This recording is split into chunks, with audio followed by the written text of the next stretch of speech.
Now we are techies though.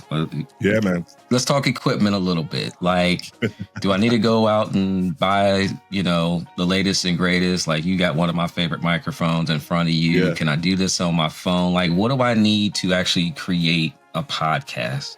Yeah. I am not gonna be one of those people that say, just start with your phone. I'm sorry, I'm not gonna be that guy. I am just not. Because I am. I'm excited for you guys to check out today's video. It's actually being brought to you in partnership with Bootstrapping Redefined 2023. This is the 4th annual conference, and this year it focuses on leadership. If you're a leader in ministry, a leader in business, inspiring to be a leader, trying to figure out how do you grow your team and work better with them, this is the conference for you. Now, this conference has been in Virginia, it's been in Maryland. This year it's coming to Atlanta, Georgia. If you're anywhere close to the Atlanta metro area, definitely get your in-person seat right now. But maybe you can't get to Atlanta. We have virtual access, and the team over at Bootstrapping Redefined gave me a huge discount code. So make sure you check that out before all those codes are used up. I'm excited for this conference, get a chance to be a part of it again. Great speakers, great lineup. Now, let's get over to the interview because you guys are really going to enjoy this one. What's going on, everybody? We are back for another episode of Teach Me Tuesday. I'm so glad for my next guest because I get a chance to catch up with him. Known this guy for, I almost would say, a couple of years now. 2020, you started meeting all these new people. So this is a guy that I met, and he's been part of the circles that I roll with. Today, we're going to be talking about podcasting. All right. If you have been interested in podcasting, if it's something you want to do, you're trying to figure out, I have the guy on here, and that's what he does. He shows people how to start, grow, build a podcast, monetize a podcast. Today, we got Mr. Steve Worthy. What is going on, Steve? How you doing, man? Oh, what's going on, dude? What's going on, man? I'm over here like fanboying. Fanboying your studio. Like you and me, we good. But I'm like fanboying the studio, the setup over there. I'm like, I need to be over there with you, dude. Okay, y'all go follow Steve right now on his socials. I'm gonna link to it because he just moved and he just set up a brand new studio himself. So it's not just me over here that's teched out. This guy is too. So we'll get into some of that as well. Man, it's good to see you and hang out with you. Yes. Me and Steve go back a couple years, but last year we had a chance to connect in person. At Podfest. So that was pretty cool. Actually. So, yeah. It was twice. Yeah. We got to speak together in Atlanta on stage together, sit side by side with each other. So this guy I've spent some time with, and he knows what he's talking about. But Steve, introduce yourself to the people. Let them know who you are, what you do, and then we'll jump into this conversation, man. Yeah, dude. No, I appreciate that. Well, Steve Worthy, I'm one of those lucky people who have actually kind of found their trifecta in life on what kind of their calling and their purpose is: leadership, podcasting, and live streaming, like in that order. The leadership piece kind of comes first with everything that I do, from whether it was when I was in the military or being a retired retail exec. But the podcast and the live streaming are the pieces that have come and grown into passions over the years. Started podcasting in 2007 before it was like, a massive thing. And now I've been podcasting. I've produced, I don't know how many different episodes and different podcasts. And right now we have two really powerful podcasts that we work with, which is Retail Leadership with Steve Worthy. It's in the top 10% of podcasts, and we also do Podcasters Live. And so we're going to be talking about podcasting today. Podcasters Live was kind of born out of the need for podcasters to learn how to live stream and live streamers to learn how to podcast, right? But one of the things that we'll probably talk about today is around podcasters struggle with discoverability. And we feel that live streaming is one of the best ways for you to get your podcast and your platform discovered, and then move them over to your audio platform if that's something that you want to do as well. So, dude, I'm excited to talk to you about all of this stuff today. Yeah, let's start with this one. I think Yeah. podcasting kind of gets a bad rap sometime, but can you Oh, define what is a podcast? Because I've yeah. heard different variations of it. It's audio and video, but like, what is it at its core? At its core, podcasting is a produced conversation, point blank, period. What the issue has been around the delivery method for so many years of that produced conversation. When we started podcasting in 2007, my co-host and I, we were more concerned about the content that we were producing and the audience that we had and helping them become better. The first podcast was called By Husbands for Husbands, where we were helping husbands balance being an entrepreneur and also being a husband. And at that point in time, we were just crafting a conversation. And then we heard about the RSS feed, which is really just the distribution method of that produced conversation.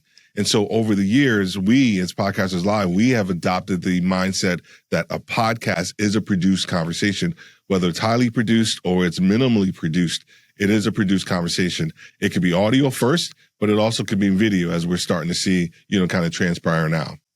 Yeah, I love watching video podcasts. I've gotten more into watching. I'm a sports guy, so the former athletes have now all started their own podcast. So I'm athlete. I'm watching all of them. YouTube recently introduced it. Yeah. YouTube recently introduced like podcast as one of their features now, and so. Steve, you'll be happy to know that I am heavily considering doing a podcast because, I'm a little YouTube biased, but I am thinking about doing a podcast. But there are some things I probably should know about starting a podcast. If for someone like me, what should I know about getting started with podcasting? Yeah, one of the first things that we often talk about that is probably extremely different than everybody else, because everybody else will probably start with the gear and things like that. We start with the idea that you should be listening to as many podcasts as possible. So before you even start to record or even think about your concept, you should listen to as many podcasts as possible.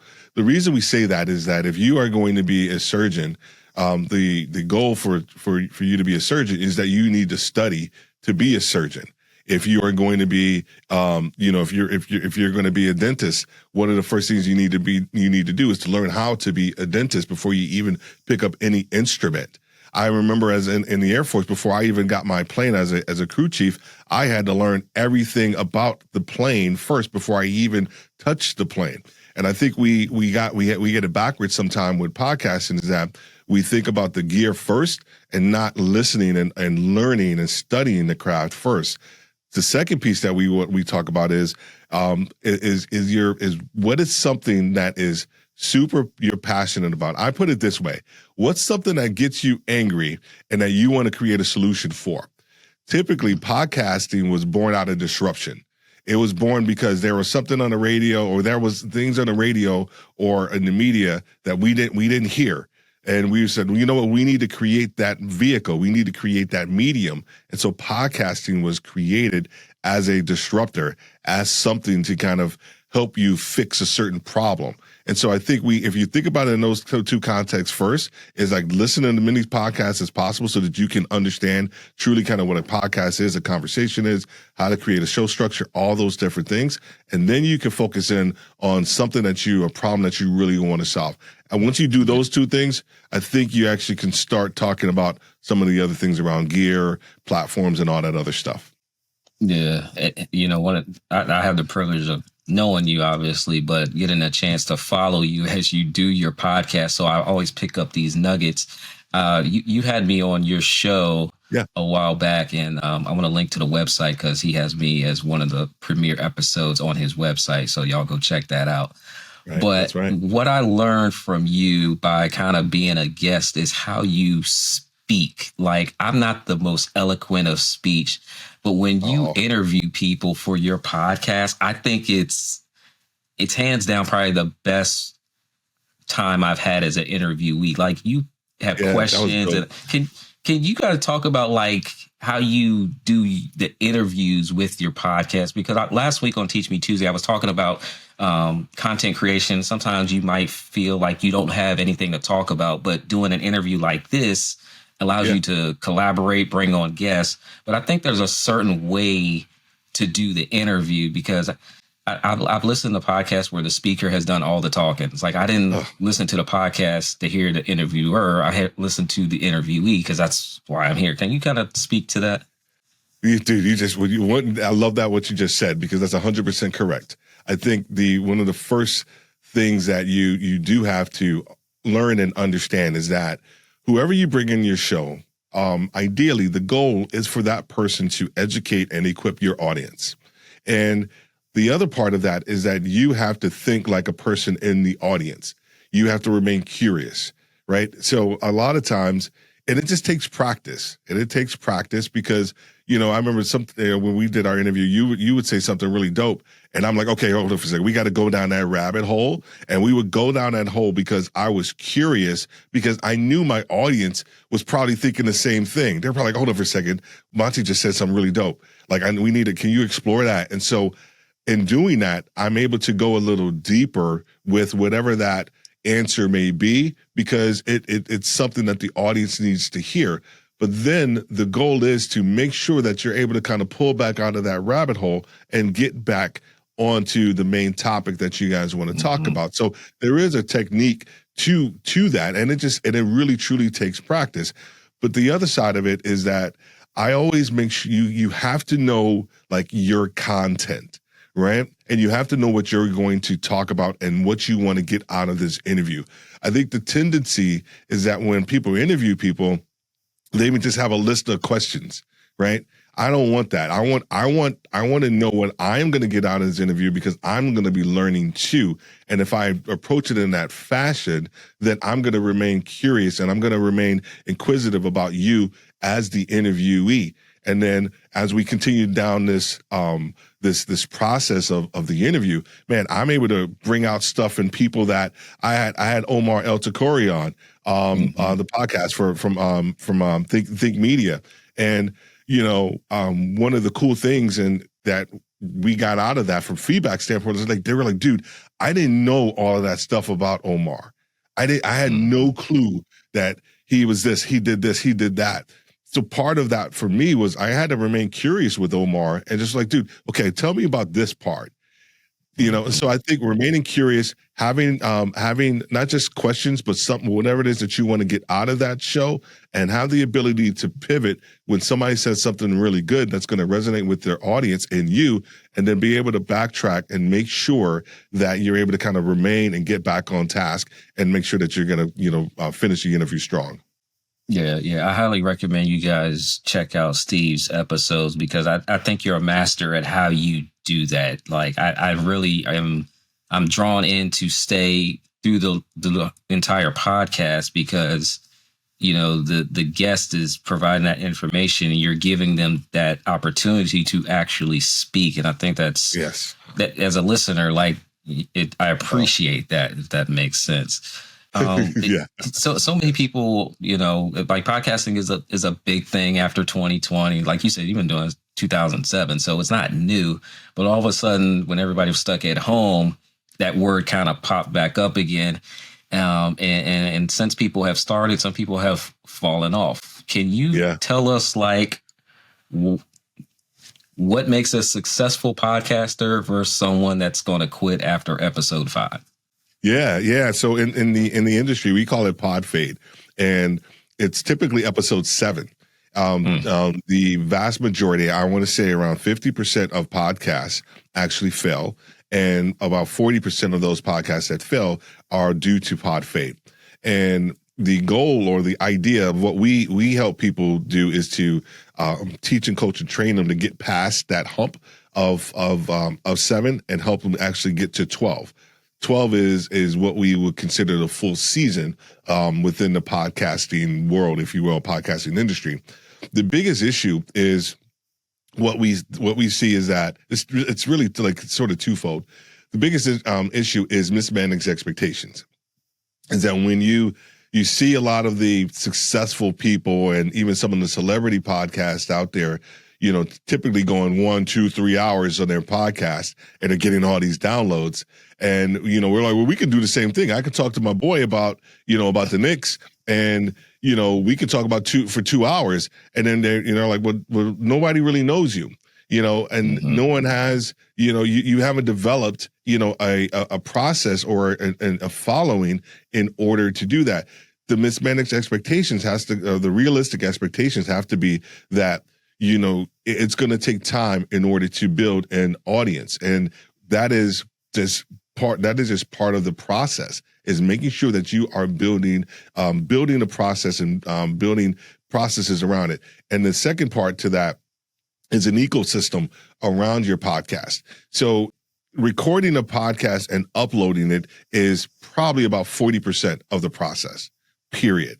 The other 60% is the ecosystem, meaning a website, meaning a blog, meaning, video posts if you're going to do a video podcast, meaning the show notes, right? So there's a lot of things that actually go into the process. We just did a survey of over 500 podcasters and live streamers, and the question we asked: what's the number one thing you dislike about a podcast and the live streaming?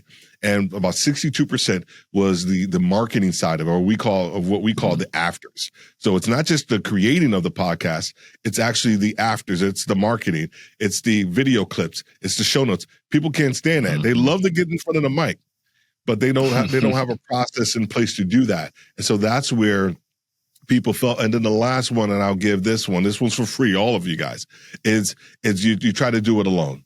Right. So I started podcasting in 2007, stopped in 2012, was in corporate America, got back into podcasting in 2017. And so being in corporate America, is hyper competitive.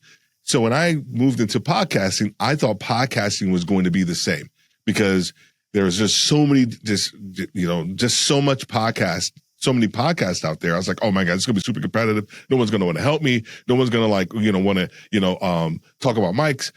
It was a complete opposite. The podcasting community is extremely helpful. And what we see is that a lot of podcasts fall by the wayside because they try to do it by themselves. There's a big community that's out there that will help you. So make sure that you focus in on trying to get help and trying to connect and collaborate with other people who have been doing it for a while and those who have not been doing it for a while. And you're going to get some success out of that. Yeah, we're big on community here. You can't do this by yourself. And as Coach says, we all need some help. So when you need that help, who are you going to turn to? Sometimes you don't want to spend all day on YouTube trying to find an answer only to not have the whole context of the answer. So being in the right community to learn this stuff is definitely good. Man. Now we are techies though. Yeah, man. Let's talk equipment a little bit. Like, do I need to go out and buy, the latest and greatest? Like, you got one of my favorite microphones in front of you. Yeah. Can I do this on my phone? Like, what do I need to actually create a podcast? Yeah. I am not going to be one of those people that say, just start with your phone. I'm sorry. I'm not going to be that guy. I am just not. Because I am an audio first person as it relates to podcasting. I firmly believe in the audio aspect of the podcast, whether it's the audio or whether it is video, whatever avenue you decide to take. I just talked about this the other night on my I did 21 live streaming tips, and one of the last ones was around gear, and I said audio first, lighting, and then camera. So if you're going to do live streaming, so for me, it was in that order. There are too many different mics out there that you can actually go and get now that are under $100. The Samsung Q2U is probably one of the best ones that you can probably start with. There is the Rode Pod mic. If you are thinking about, and if you are committed to doing this, and you're willing to make a good investment, I think the new Rode pod mic that's actually out, that's XLR and USB. I think that's going to be one of the best ones. And then also Shure also makes it the Shure MV7. So if you want to future-proof something that you're actually going to be doing, then I think you want to do that. From a recording standpoint, I actually still have the mic over there. I started with a Rode into USB Mini, and I started recording right into my my iPad on via Audacity, and then I had headphones, and that was it. That was my complete setup. When I started back in 2017, that was my setup for a while, and then I upgraded to the MV7. I upgraded to this mic, and I also have a Lewitt 440 Pure that I use that's in my little podcast audio booth, and I use that because it's an amazing mic. Shure and Lewitt make some amazing mics. So I think if you want to think about it, just start where you are. Start with a really good mic, a Samsung Q2U or a Rode Pod mic, something along those lines. From a recording standpoint, there are so many free, Audacity. I think there's another one that's actually free that I can't remember the name of it. I apologize. It escapes me right now, but that you can record your podcast into as well. So just kind of start with those with those basics. But the other side of it, of course, is going to make sure that you think about the concept that you want to talk about as well. Mm-hmm. Yeah. Well, now once we get this equipment, Steve, we got to make some money. How do we monetize a podcast? Because when I look on the internet, it seems like it's very difficult to monetize. You got to have certain amount of downloads, and you got to have a large audience. But if it takes time to build an audience, if we got to get all these downloads, will we ever monetize a podcast? Like, what does it look like to make this worth our while? Yeah, 100%, man. There's a couple of ways that you can monetize your podcast, but I think the first thing that you got to do is to find a niche, and you cannot please everybody. The issue that why we see a lot of podcasts out there and a lot of podcasts that are not monetized is because they are trying to speak to everybody. You have to find your audience through your content. When I started back podcasting in 2007, we started, and the podcast was called The Worthy Podcast because I got a pretty decent last name, but I was talking about diversity, coaching, and leadership. 3 very broad topics, very broad. And it wasn't until I got a podcast coach who helped me find my niche. He said, I walked him through all of my career, and he said, well, hey, come back next week with 13 episodes titles for retail leadership. And I was like, I don't want to do that. I'm not, he said, no, humor me, go ahead and do it. Amonte, I came back to him with 40 different titles. And within that 40, I was able to have 4 or 5 that were series. And when I did that, the heavens opened. I knew that this is exactly what I needed to do. And since I have niched down into a very specific leadership market that I could talk about all day long, the ability to have sponsors, the ability to create a coaching programs, the ability to speak to in retail organizations, to train retail organizations. That is my measure of monetization, because my podcast and everything that I talk about is proof of concept to who I am as a leader, right? And now sponsors are willing to come in and sponsor different spots within, ZipRecruiter. I got another HR company that I'm working with, and they're going to be sponsoring this Sunday live that I actually do called Win Your Week. So if you are trying to please everybody, you're going to please no one, and sponsors aren't going to touch you. But if you're able to niche down and focus in and say, hey, this product actually fits here within this audience. This service actually fits here within this podcast. You can do that. And the last piece that I'll advise people to do is that try to create a product for yourself. Try to create even just a downloadable kit, checklist, something. And here's why you want to do that. Even if you're not a coach, even if it's that's not what you want to do. The reason you want to do that is because you want to be able to create space within your podcast so that you can show people that you're potentially monetizable, right? Mm-hmm. And if you are talking about, hey, this show is brought to you by, like, this my buddy, I just bought his book, Retail Pride. This show is brought to you by Retail Pride, and let me tell you just a little bit about Retail Pride in this book, da da da da da. And now let's go and get back to our show. What that shows potential sponsors is that you actually have already kind of thought about this process, and now they can potentially come in based on what you're saying, your audience, and your ability to actually keep them, listening to your podcast as well. Yeah. Can I do one more thing? Know. I got one more thing. So because here's the thing with downloads, right? And you've probably heard me say this too, Monty. I am not anti-download. I'm pro-consumption. You have heard it here first. You have heard it here via Steve Worthy. Downloads within the next 12 to 18 months are not going to be the number one thing that advertisers are looking for. What they are going to be looking for is what we call consumption or listen time. That is the amount of time that people actually can listen to your podcast. So if you have a podcast, let's just say it's 30 minutes. So let's just say it's an hour. Don't have an hour podcast. I'm just saying that. Let's say it's an hour. And you have people that listen to 45 minutes of it. That's 75%.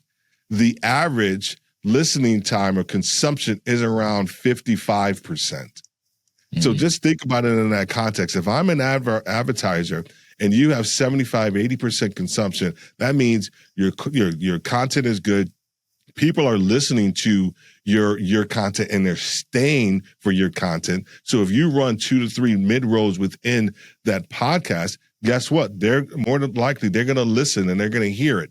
But if your content isn't great and people are dropping off at the 25-minute mark, right? You have to kind of revamp and rethink your podcast. That's exactly what we did with Retail Leadership.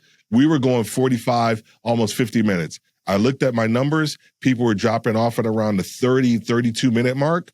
We dropped it down to 25 to 30 minutes.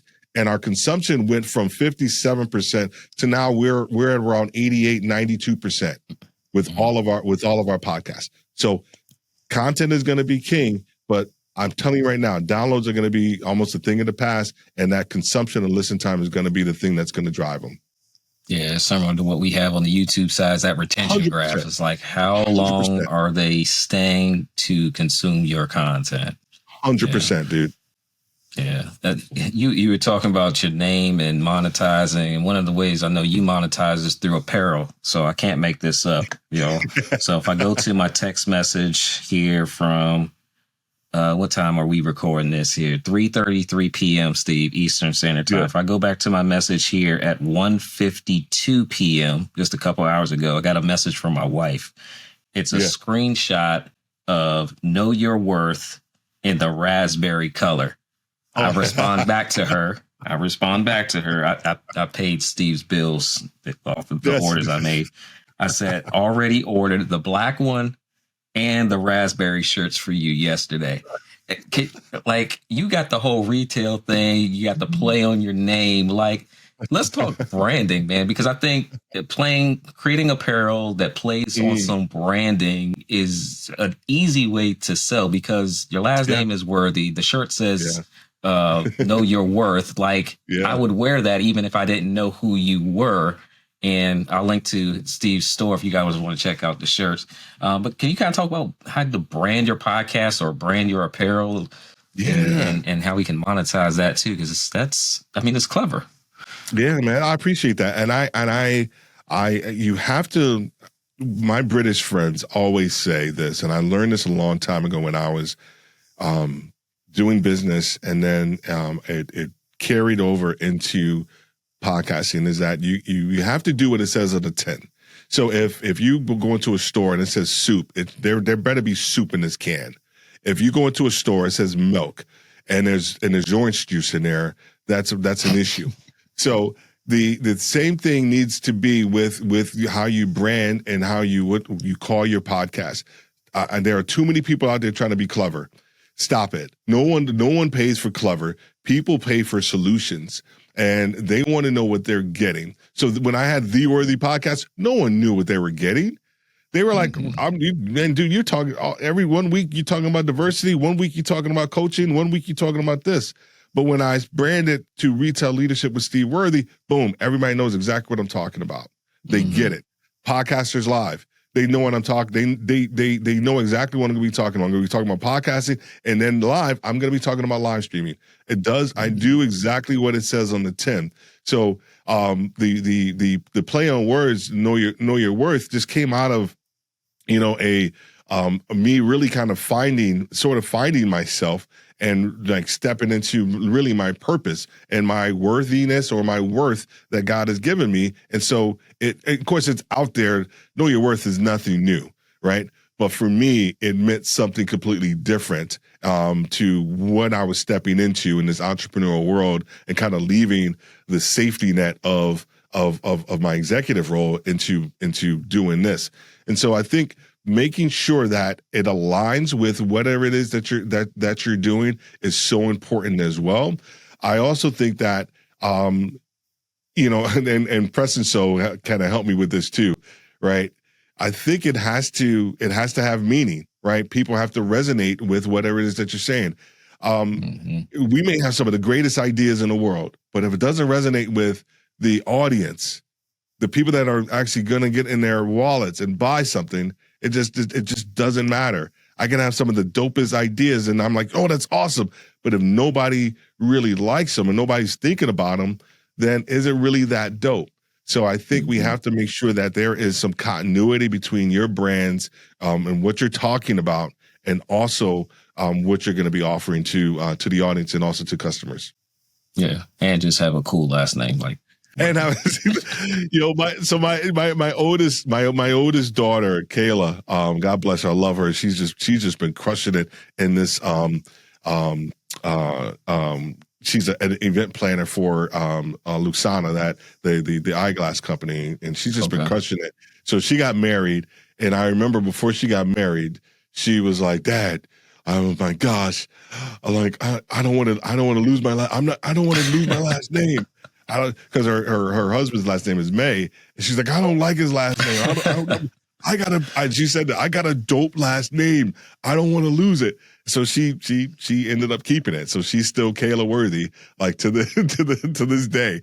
So we try to leverage it as much as we can. Yeah, it helps out. But yeah, I know every time I put on the shirt, it does make me think, when I walk on, and I've had people comment on the shirt, like, I really like the shirt. And, you're trying to think like, oh, I'm just wearing a shirt, and you look down, I'm like, oh yeah, it's, it has some meaning. Our buddy, Alicio Way, has that one too. Was it? Were we live? Yeah. What is that? Alicio gonna get me. I know. I pause, pray, proceed. Yes. Yes. Yeah. Yes. So, so just those shirts, like they resonate with people. Steve, as we kind of wrap up here, discussions around podcasting, like what advice would you give to people that are, okay, they created the concept, they know what they're going to talk about. How should they go about like the practical side of doing the podcast, like bulk recording? Do you record podcasts live to drive, as one of the saying goes? Like, how do you recommend people kind of make sure they don't fall off so fast? Yeah, I think one of the first things you have to have, if you have an idea, you have a concept, you've kind of figured out some of the gear, you've purchased it, or you're thinking about it, is that where are you going to record? Where are you going to record, and is there going to be a consistent place to record? When we started back podcasting, I woke up on Saturday mornings at 5:30 every morning. I went and grabbed a cup of coffee from Starbucks, and I came back home and I recorded in my basement. And it was every Saturday, and I would initially kind of just record one, and then I got better and I started recording 2 or 3 at a time. But I was consistent in the place that I recorded my podcast. The other thing that I would highly recommend is the preparation before you record. A lot of people think that they can wing it, and you can't, especially when you're first starting out. I recommend, I don't recommend, and this is just my take, I don't recommend scripts because it will sound like you're reading a script. I think if you know your content, if you're able to have bullet points and maybe a couple of points underneath those, I think that it will set you up for success. And then you can actually be able to kind of go through all of those points. Consistency with where you're going to record, the preparation for your podcast. And I'll give you a quick story, is because I was running late on production for one of my podcasts. I quickly created a script for my podcast. And so I'm not going to tell you something that I didn't do. And then this is why. And I created a script for the podcast, for the episode, read it, boom, bada bing, done. Produced it. My man Walter, who's actually going to be here in my studio, he called me. I was on the walk. I was walking that day. I just remember vividly. He called me. He said, "Yo, what's going on, man?" I said, "Yeah, just listen to your podcast." And I'm like, the episode. I was like, "Yeah." He's like, "I said, what's going on?" He said, "It sucked." I was like, "Dude, what?" He said, "It sucked, dude. It just did. Like, you sound like you was reading the script." And I was like, because I was, and you got to have one. That's the community side of it. You got to have people to be able to tell you, to call you on your stuff. So that's we try to push stuff out there that's not ourselves. This mic will find you out, like this video. This mic will find you out, and you will be found out very quickly. And so that's why you have a consistent place, have a consistent workflow and process that you're going to do. And then actually, the last piece, a lot of people don't even do this too, is that you need to listen to your podcast before you produce it, before you send it out and to the directories, right? A lot of times people will just record the podcast, maybe send it off to an editor, and then once they get it back, they just upload it. No, you need to listen to the podcast. You need to listen to yourself. It is probably the hardest thing that you will ever have to do in podcasting, is to listen to your own recordings. But I'm telling you, it will pay dividends for you. And you could be like, okay, I could have cut like 5 minutes off of there. I was rambling, or I could have did this, or I could have maybe I should add this segment in there too, right? The other thing, I got a whole bunch of stuff, but once you start to get the rhythm, is that you need to get feedback from the people who are listening to your podcast, and then implement that feedback. Our podcast was doing okay, but what I felt that our podcast was missing, Retail Leadership with Steve Worthy, what I felt it was missing was a principle that I teach in leadership all the time, is its ownership, and showing people their position within that change or that process, or how they impact the entire leadership. We implemented a thing called the North Star. And what it is that it shows people everything that I spoke about, the role that they play therein. And then, Steve, what does this look like if I actually implement everything that you talked about? And I give you those things. I give you those behaviors. I give you those skills. I give you all those things that if you implement everything I just talked about, this is what it would look like. When we did that, it just went through the roof. And I think that's a big part of our consumption, why it's so high, is because people wait and want to hear how it impacts them. So all those different things. I know I just gave you guys a lot. You guys have to look at this on the replay as well too. I gave you a lot. I'm sorry. Yeah, look at this on the replay or connect with Steve, man. Steve, where can people find you? How can you help them do this thing? Because like you said, community and some of this stuff, you just kind of need a push. You need some guidance. You need some assistance. I'm not about running around to 50 million locations just where I can go directly to the source, man. So how can you help people? Where can they find you? Yeah, I mean, the easiest two places is shoot me an email at info@podcasterslive.com. But the other place that I always send people to first is LinkedIn. It really is. It is like it's the easiest spot to connect with me about everything that I do. Right, because I can see you at IG, I can see you on Facebook. I don't want to do that. If you want to connect directly to me, go right to LinkedIn, Steve Worthy, and you'll see my kind of lovely face. Or you can connect with me at info@podcasterslive.com, and look forward to connecting with any of you guys out there. Cool. I appreciate it, Steve. I told Steve a while ago, I'm like, how did you get Domain Podcasters Live? Like, dang, that just seems like, how did you get that one? It was Steve, I meant to appreciate be, you. man. Yeah, Thanks, dude. yeah. It was waiting there for you. I appreciate you for coming through, man, and teaching us about podcasts. And I know there's so much more we could talk about. Like, I want to get into repurposing and all that kind of stuff too, because you know, like you said, you do this podcast. Like, there's so many ways to you got to get people to listen to it. So how can you get people to come back and listen to you? So, you guys put in the chat. Do I need to have Steve back for a part 2? I'm voting yes, but y'all put it in the chat. Steve, I appreciate you, man, for your time, for sharing with us. Hope you guys enjoyed this episode of Teach Me Tuesday. Make sure you tune in next week for another great episode, and I look forward to